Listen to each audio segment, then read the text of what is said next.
आप जब दुनिया में तशरीफ लाए उस वक्त के हालत पर गौर करें। अगर आप देखें अखलाकी तौर पर भी वो दौर पस्ती का दौर था, और आप फरमाते कि अल्लाह ताला ने मुझे अखलाक को बुलंदी तक पहुंचाने के लिए भेजा है, और वहाँ इंसानियत जो है वो भी दम तोड़ चुकी थी।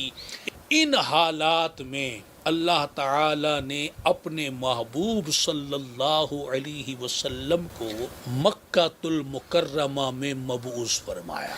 आप किस लिए आए? मकारिम अखलाक की तकमील के लिए आए। आप लोगों की बदअकीदगी को खत्म करने के लिए आए। शिर्क को, कुफ्र को मिटाने के लिए तशरीफ लाए।